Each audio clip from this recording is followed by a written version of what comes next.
Hey guys, welcome back to my channel. Now for today, we're gonna be making this guava cake and it's so delicious. Just one bite is gonna make you feel like you're in Hawaii. Now if you guys are new to my channel, be sure to subscribe down below because I upload quick and easy recipes 3 times a week. They're always fun and fresh and have a unique twist to them. Now let's get started.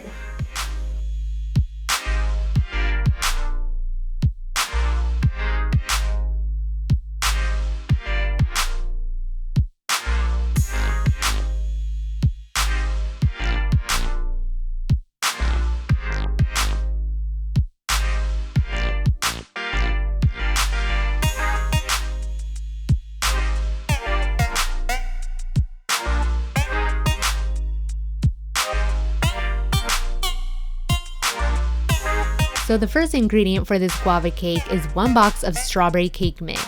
This is really going to enhance that delicious guava taste. I'm adding a 1/3 cup of coconut oil that's at room temperature, along with 3 eggs and 1 1/3 cups of guava nectar.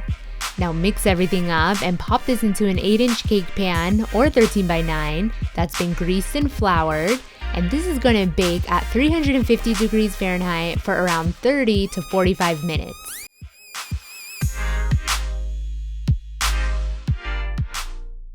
While that's baking, I'm going to start the white part of my frosting, which is very simple. It's just 8 ounces of cream cheese at room temperature with 1/3 cup of sugar and a teaspoon of vanilla.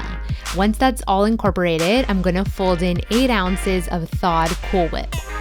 Once it's ready, I'm going to wrap this up and keep it in the refrigerator until I'm ready to use it.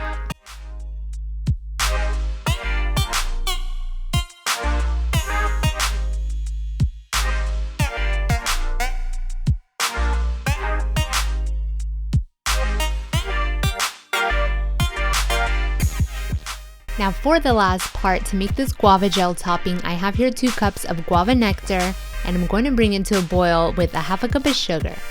To the side, I have a 1/4 cup of cornstarch and I'm going to mix this with 3 tablespoons of water. And this is what I'm going to blend with the guava mixture to thicken everything up. I'm whisking everything together and once it's all combined, I'm going to put it to the side and let it cool until I'm ready to use it.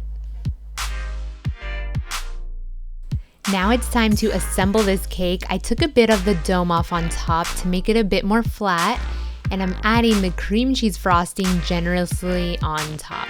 This is such a delicious frosting. It has such a light and airy feel to it. It has a slight cheesecake taste, which is very nice. Now spread the frosting so that you have a barrier along the edges, and that's gonna hold all the guava mixture on top. You could also use a piping bag to pipe a border along the edges. That would also look cute and work as well. Once it's smoothed out to how you like it, simply pour all that guava gel on top and your cake is ready. I must say that this cake did taste and look much better the next day once everything firmed up in the refrigerator and mingled overnight. If you wanted to, you could keep this in your sheet pan and frost it. That would also be great because this is a very simple cake with an explosive taste. I was honestly thinking about this cake a week after eating it. It's just so unusual and different, and that's what my channel is all about. I hope you guys enjoyed this quick and easy recipe. If you did, be sure to give it a big thumbs up, and I'll see you next time. Bye guys.